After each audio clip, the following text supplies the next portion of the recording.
Pasalamat si Certified Duterte crony na si Crying Leandro Leviste dahil ang mga DDS o Duterte cultists na umiidolo sa kanya dahil nag-iingay siya laban sa PBBM administration ay mga sangkatutak na bobo, madaling mauto at walang pakialam, basta pabor sa kanilang mga poon sa Davao at sa The Hague. Siyempre, todo tanggol ngayon ang mga DDS kay Crying Leandro at puro libelous ang mga threats at banat nila. Typical cult.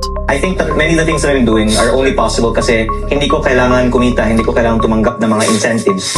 At siguro yun din po ang problema ng mga iba ngayon. Kaya kung DDS ka o miyembro ng kulto ni Digongyo, panoorin mo ang buong video na ito.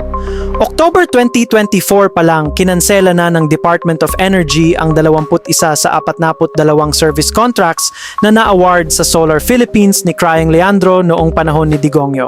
Ang dahilan? Delays at failure to deliver their contractual commitments. This was 1 year bago pa mag-iiyak si Crying Leandro. The fact na tinawagan ako tungkol sa budget ng distrito ko sa gitna ng ating press con alone is proof na ang budget ay ina-allocate din for purposes other than the need of the districts. Kasi kung titingnan ninyo ang timeline ng kanyang pagiging active na DDS at pagiging maingay, nagsimula lang ito noong July o August last year.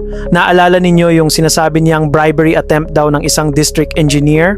So let's establish the facts. Ang cancellation ng Solar Philippines contracts ay nangyari mahigit 1 taon bago pa nagumpisang magpakitang gilas si Crying Leandro sa reformative politics. Pero bago tayo pumunta sa 24 na bilyong pisong penalty na ipinataw ng DOE sa kumpanya ni Crying Leandro, ano ba talaga ang breach of contract o obligasyong hindi natupad ng Solar Philippines at ano ang impact nito? Kasi ayon sa mga bobo at saraulong DDS, politika lang daw ito. Latest na overdue niya is December 2025. Dapat nag-deliver na siya. Actually, by December 2025, dapat naka-deliver na siya ng 12,000 megawatts. Oo. Pero wala pong na-deliver. 12,000, hindi biro yung 12,000 Gautaning. Ang demand natin, mga 20,000 eh. Opo. Pero ang tanong... More than half of our demand. So, naka-project na yan eh. Kasama na yan sa projection ng DOE. Pag ganito pumasok, assumed na yan na papasok yan. Eh ngayon, nasira na lahat. Kaya kailangan i-cancel ko na talaga tong mga kontrata na to na hindi gumagalaw. Maski isang permit, wala silang kinukuha. Eh di ka-cancel na talaga kasi dapat na i-deliver na. Otherwise, magkaka-blackout tayo ulit. In other words, para mas maintindihan namin, wala po ba siyang na-deliver kahit 1 kilowatt hour na kuryente? Meron po, out of the 12,000, siguro mga 200. We're talking about 200 megawatts lang ang na-deliver ng Solar Philippines out of 12,000 megawatts. At may kontrata yan. Yan ang ibinunyag ni Secretary Sharon Garin at malinaw na nasa kontrata yan. Meaning, may pananagutan. Imbes na naibigay sana sa ibang developers na may tunay na kapasidad na corner ng Duterte crony company ni Leandro, ang mga kontratang ito gamit di umano ang political connections noong panahon ni Digongyo. 200 megawatts lamang. So ano yun po yung nakalagay sa kontrata, Secretary, nakasulat sa kontrata na pinirmahan nila yon na they will deliver, they would have delivered 12,000 megawatts.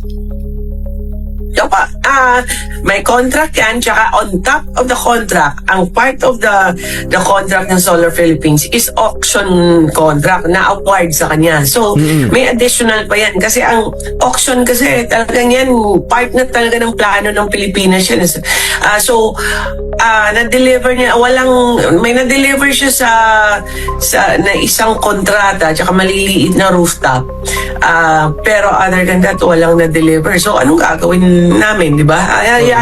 Ngayon, nga ang lahat habang nagpapabida si Crying Leandro at ginagawa siyang hero ng mga bobong DDS. Delayed ang serbisyo at tumaas ang presyo ng kuryente. Nalagay sa peligro ang energy security ng bansa. Ang 200 megawatts na na-deliver ng Solar Philippines ay kaya lang mag-supply ng isang syudad, samantalang ang 12,000 megawatts na kulang ay pwedeng makapagserbisyo sa mahigit 12 milyong homes o halos buong Luzon. Alam nga naman, hahayaan lang namin yan because there's a prominent figure or kung anumang company yan. We have to discipline our developers, Katonyeng. Kasi otherwise, kung sino-sino lang pa-promise namin, tapos in return, sabihin namin, bibili kami ng kuryente mo at walang nangyayari. Walang energy security, mataas ang presyo ng kuryente. Dahil dito, manipis ang supply natin, baka kulangin tayo sa summer. At hindi bababa yung presyo. Kasi kung the more supply ka, may demand ka, mataas supply, mababa talaga yung presyo. Ngayon, we were expecting the lowering of prices kung pumasok tomato. Pero dahil hindi papasok, then we have to find other solutions na. Ang impact nito, mas mataas na presyo ng kuryente, reduced energy security, at nasayang na auction slots. At kapag nagpatuloy ang delays, aasahan natin ang blackouts, dagdag na halos 2 pisong per kilowatt hour sa ating electric bills at mga naunsiyaming investments.